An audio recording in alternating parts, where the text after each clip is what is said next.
So, kain muna tayo. Meron tayong bulalo. Meron tayong kalderetang kambing. Yan.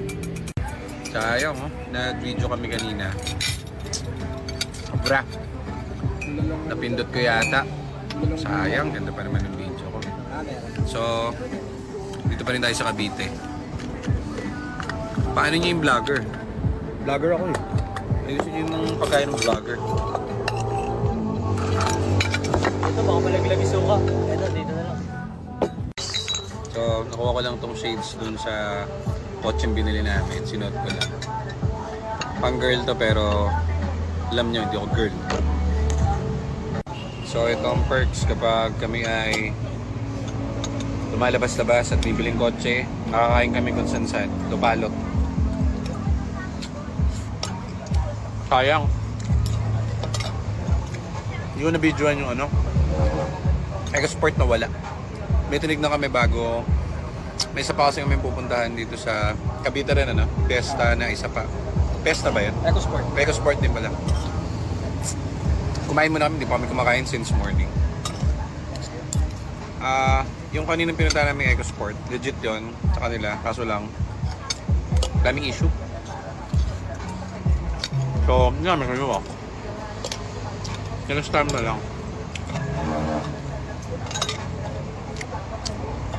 Taas yung price. Di ba bra? May ulit. Diretang usa. Hindi. Pwede dito? Yan, sarap. Busog, busog, busog. Busog kami. May next pa tayo. EcoSport ulit. Yung pinunta namin kanina, nawala kasi yung video. Nakakainis na mura. Daming issue eh. Mahal, mataas. 300k. Benta namin sa mga ganun, 350 lang. Kaso, kailangan papalitan namin lahat. Shift port. So, wala na rin kikitain. So, alis muna kami. Doon tayo sa next. Sana maganda yung next natin pupuntahan. Para wala nang pagawain. At all goods na mabili natin. Para maka 3 unit tayo for this day. Yung ano rito, kambing saka bulalo, no? Parang fresh na fresh. Parang yung nagtitinda kakasaksak lang dun sa ano, sa kambing saka dun sa baka. Ngayon lang parang wala pang an hour. Sarap, sobrang fresh. Oh.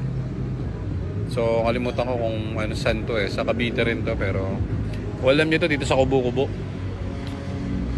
Mamaya siguro maraming magde-date dito. Sarap, approve. Ayun na yung bill. Tingnan natin kung magkano ha. Magkano sa'yo? Mga 700. 700. Kano sa'yo, Nico? 580. 580. Ako, ano ako? 876. 50. 876.50. Oh! Kala? 95. Putangin na. 876.50 ako eh. Sayang. Sayang. Dapat gano'n kayo pag buy and sell. Nangungula kayo ng bill nyo para practice yan. Para magaling ka sa math. Kahapon nag-compute ako eh. 8 times 4, 36. Pumupurl na ako. Anyways, yung team natin dun sa shop, si Joseph, Boy at si Aljon, sinervisan nila yung nakakuha sa atin ng EcoSport. Then, isa pang, naman EcoSport pala yun, along Pampanga. So, kapag merong hinanayin yung client na nakabili, sabihin nyo lang sa amin, kami papupunta sa inyo sa service na namin yun. Sa amin lahat, sagot namin yan. Mga minor issues na ganyan, kami bahala sa inyo. Kaya sa amin kayo bibili ha. Mura na, after sales pa.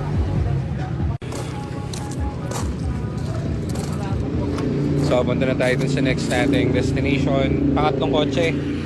Sana yung pangatlong goods. Okay, drive yan. Ganda. Ito na ako sa EcoSport. Dito yung gamit ko. Ito yung bago nating nakuha ngayon. Sobrang pogi, casa maintained. 0-0. Ganda. Ito yung isang unit natin na for testing.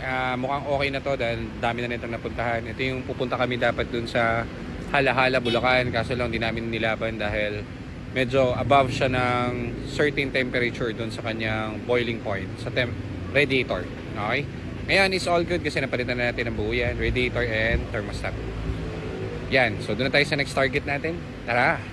Ito ganda sa ano, Everest. Oh. Lahat lang ang pambili.